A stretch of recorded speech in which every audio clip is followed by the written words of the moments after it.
How do we evaluate the playoff schedules for each elite running back in fantasy football? Let's get into it.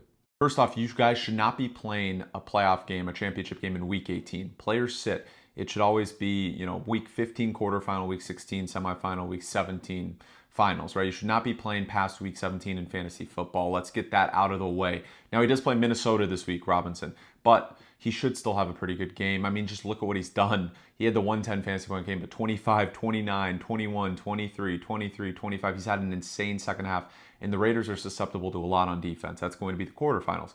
And then you get a bottom five run defense in week 16 in the Giants, right? That's a semifinal matchup. He should feast. Then you get Washington, whose run defense is pretty susceptible as well in week 17. So he has an elite playoff schedule, Bijan Robinson does.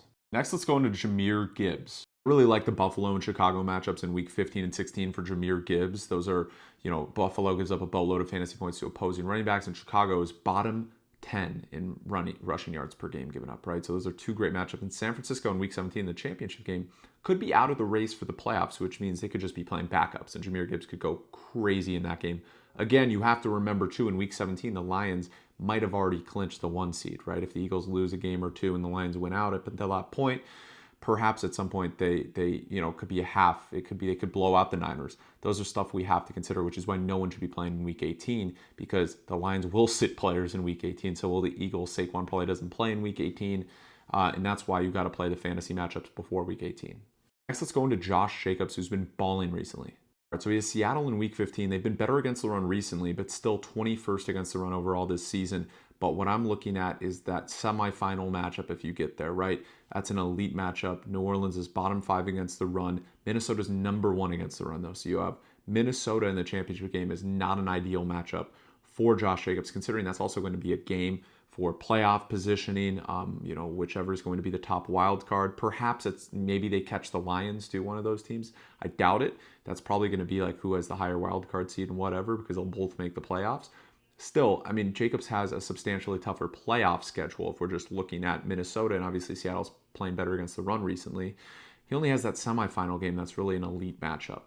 So let's look at Chase Brown. Chase Brown is an elite pass catcher, so in PPR leagues he's even more valuable, and his usage is off the charts with no Zach Moss, and this is a high-powered offense, so he's going to get a ton of touchdowns the rest of the season.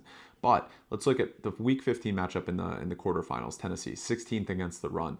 Not a great matchup, but not a bad matchup by any means. He should still go off, and especially he'll go off this weekend against Dallas. If you're pushing for a playoff spot in your league, Chase Brown should get 25-plus fantasy points this weekend against Dallas. Dallas is 30th against the run, right? Cleveland in the semifinals is an also elite matchup for Chase Brown.